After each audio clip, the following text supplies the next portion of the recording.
नमस्कार। आपका स्वागत है रिपोर्ट exclusive.com में। मैं हूं आपके साथ कुलदीप शर्मा। आज फिर हमारे देश ने एक जवान को खो दिया। जी हां, हम बात कर रहे हैं सीआरपीएफ के एक जवान जो हनुमानगढ़ ज़िले के फैफाना गांव का रहने वाला था। हम आपको बता दें, गुरुवार शाम 5 बजे लाल चौक श्रीनगर में जालिम सिंह पुत्र ओम प्रकाश को द्वारा वार्ड नंबर 7 फैफाना के हैं वो शहीद हो गए। बताया जाता है कि ड्यूटी के दौरान हृदय गति रुक जाने से कंट्रोल रूम से मिली जानकारी के अनुसार जालिम सिंह 2011 सीआरपीएफ में भर्ती हुए थे और जवान जालिम सिंह की 3 साल पहले ही शादी हुई थी। लड़की 2 साल की है। तो वहीं हम आपको बता दें, अंतिम संस्कार शनिवार सुबह करीब 9 बजे होने की संभावनाएं बताई जा रही है। हम आपको बता दें, कश्मीर की राजधानी श्रीनगर के कोर्ट रोड इलाके में गुरुवार शाम सीआरपीएफ के एक जवान की हृदय गति रुक जाने से मौत हो गई।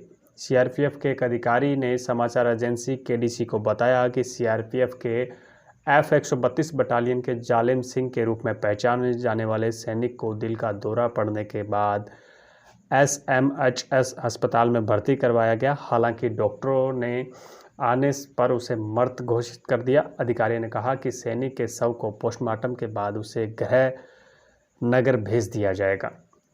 वही हम आपको बता दें, वहीं दूसरी बड़ी खबर में हम आपको बताने जा रहे हैं, जिले के जिला कलेक्टर श्री जाकिर हुसैन दिव्यांग प्रतिभावान छात्रा से मिलने उनके घर पहुंचे। जी हां, अनुराधा बुडानिया से वो श्री गंगानगर के नाथवाना में उनके घर मिलने पहुंचे।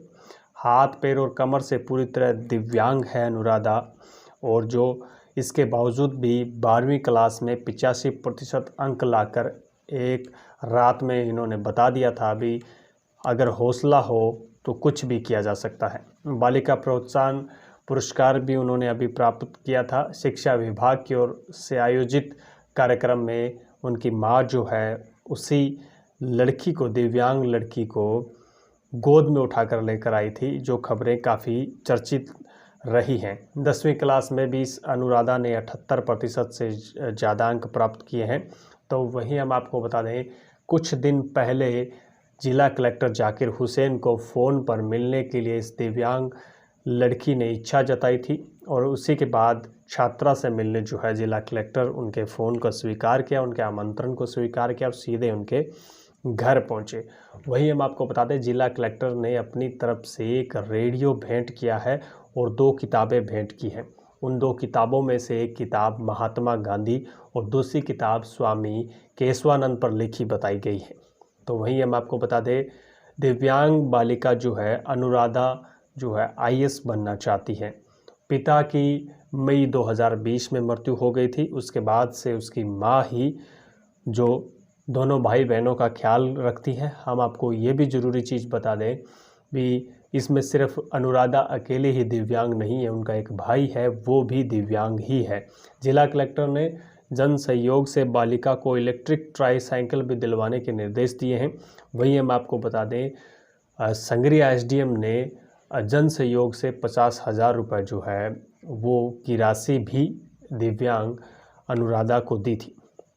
वहीं हम आपको बता दें, आज की ज़िले की तीसरी बड़ी खबर में हम आपको बता दें, हनुमानगढ़ टाउन में सतीपुरा बाईपास मेन रोड पर स्थित जेबी अलाइनमेंट ने अपने नए प्रतिष्ठान की शुरुआत की है। जेबी अलाइनमेंट के संचालक रवि और अनिल सहारन ने बताया कि अब उनके यहाँ वाहनों के अलाइनमेंट के साथ साथ 2 पहिया, 4 पहिया और बड़े ट्रकों के लिए वॉशिंग सेंटर की भी सेवा शुरू की गई है।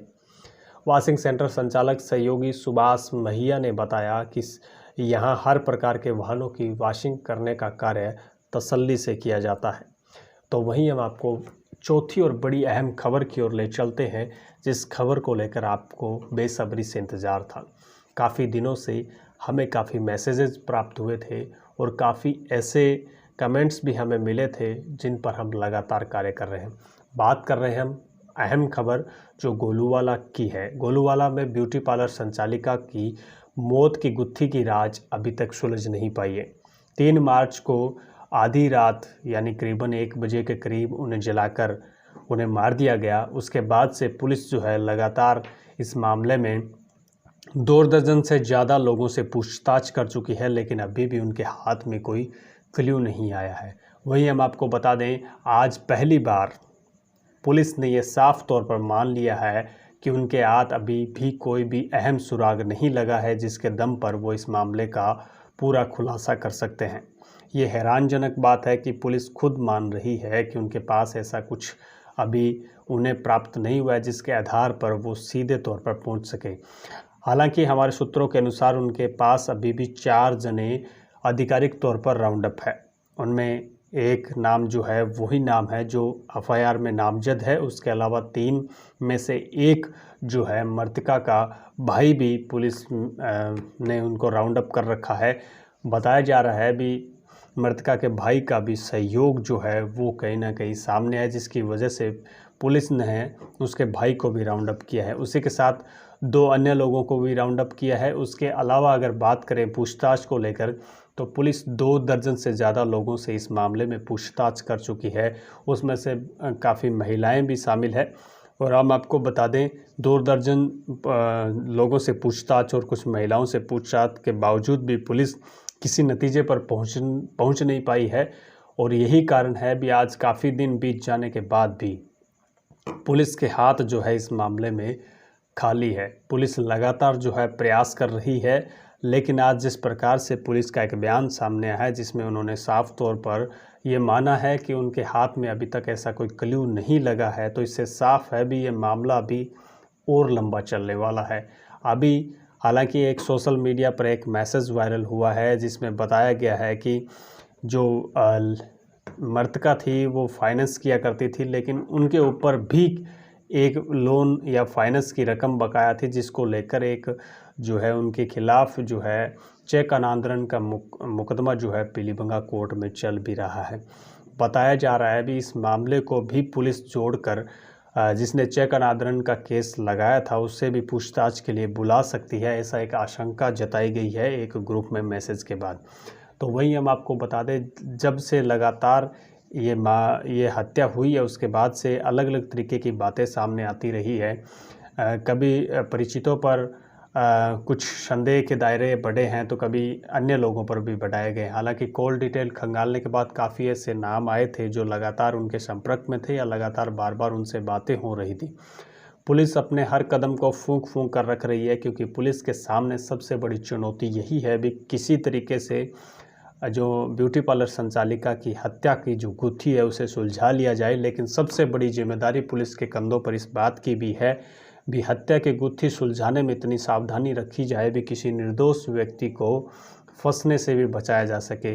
पुलिस जो है अपने हर कदम जो है फूंक फूंक के रख रही है, लेकिन पुलिस के सामने सबसे बड़ी चुनौती बनकर वो सीसीटीवी फुटेज बना हुआ है, जिसका अभी तक कोई पता नहीं चल पाया कि वो शख्स कौन था या क्या है। पुलिस इस बात से भी इनकार नहीं कर रही है कि जो भी व्यक्ति है इस सीसीटीवी में बहुत शातिर है। उसने ग्लव्स को बहुत कम समय तक पहना और तुरंत उसके बाद उसको पानी में फेंक दिया ताकि किसी भी प्रकार का फिंगरप्रिंट जो है ना बन पाए। और यहाँ तक कि उसको सीसीटीवी फुटेज से लेकर तमाम तरह की जानकारियाँ थी, जिसने उसे बहुत ही सिस्टम से इस्तेमाल किया है। भी पुलिस इस बात को मान रही है कि जो भी आरोपी है वो काफ़ी शातिर है। हालांकि पुलिस को सीसीटीवी फुटेज को लेकर कोई खास सफलता हासिल नहीं लगी, अभी तक कोई पहचान नहीं हो पाई है। उसके साथ ही हम आपको एक बड़ी बात बता दें, पुलिस अभी तक किसी भी प्रकार का आरोपी का स्केच बनाने में भी कामयाब नहीं रही है। अब पुलिस के सामने सबसे बड़ी चुनौती यही है भी किसी न किसी तरीके से इस हत्या की गुत्थी को सुलझा दिया जाए, क्योंकि जितना समय बीतता जाएगा लोगों का आक्रोश बढ़ता जाएगा। जानकारी के अनुसार कुछ समाज के लोग और कुछ पॉलिटिकल लोग भी थाने में इस प्रकार की बातें कह चुके हैं भी किसी व्यक्ति को परेशान ना किया जाए, या काफ़ी ऐसे भी व्यक्ति नाम हैं जिन्हें छुड़ाने या उनके राउंडअप से हटाने के लिए भी कुछ प्रेशर देने का प्रयास किया जा रहा है पुलिस पर। लेकिन पुलिस ने साफ कर दिया है भी अब जब तक उन्हें किसी भी प्रकार से ये ना लगे कि बिल्कुल ये नहीं है, तब तक वो किसी भी व्यक्ति से पूछताछ के लिए उसे बुला भी सकते हैं। और अगर उन्हें ज़रूरत पड़ी राउंड अप करने की तो वो राउंड अप किए हुए हैं। और अगर उन्हें लगा भी मामले में कहीं ना कहीं सच्चाई है या उन्हें महसूस हुआ भी यही आरोपी है तो उन्हें हिरासत में लेकर गिरफ्तार भी किया जा सकता है। पुलिस जो है लगातार जो है इस मामले में अलग अलग तरीके से जो है जांच कर रही है। इस जांच में काफ़ी लोग जो है जुड़ गए हैं। धीरे धीरे जो एसएचओ की टीम बढ़ चुकी है, जांच अधिकारियों की टीम में इजाफा किया गया है। जिला एसपी भी लगातार प्रीति जैन जो है इस पे पूरा अपना ध्यान केंद्रित किए हुए है, लेकिन अभी तक ऐसा कुछ मामला सामने नहीं आया जिसके आधार पर ये कहा जा सके भी हाँ ये आरोपी है।